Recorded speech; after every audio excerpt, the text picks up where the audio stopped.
next speaker, the very Honorable Ron Burnham, who has served the Texas House of Representatives for a very long time, since the late 90s, I believe. And he also was the director of the Dallas Peace Center for 10 years. Ron Burnham. I'm Lon Barnum. I'm a state representative from Fort Worth, and I serve on the House Energy Resources Committee. And I'm here today, one more time, to call out ExxonMobil for their crimes against humanity, for their crimes against the planet, for their destructive behavior. Now, we all know how the model works. Major corporations, multi-billion-dollar corporations, it's in their job description to put profit before people. But it's in the government's job description to put people before profit. And they own the friggin' government. They crack the heck out of us because they are able to control the political process in this country. And they do. You know, I was telling a reporter earlier, there's not a whole lot new that can be said about the crimes of ExxonMobil.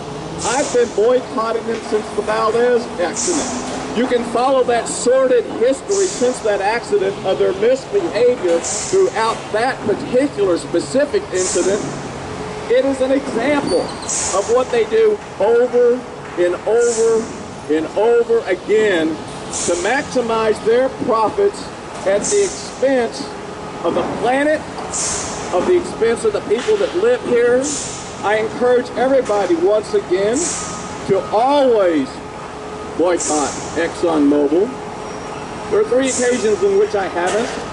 2 of them I was about to run out of gas and I couldn't find any other place to buy gas. But I'm also a forced client of theirs in that because the way we do not regulate the oil and gas industry in this state, I am forced into a pool with my neighbors in Fort Worth to sell my natural gas to somebody that happened to be XTO. Well, ExxonMobil, with its excess profits, bought out XTO.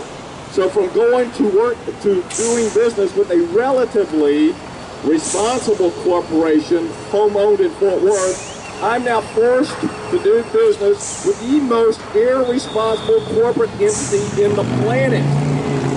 It's way past time for people like this to not be making the exorbitant salaries and getting the exorbitant benefits they get because they do not run their corporations in the interest of anybody but themselves. And this needs to be stopped. So let's start not with just arrest ExxonMobil, but let's arrest Rex Tillerson. Thank you very much for being here today.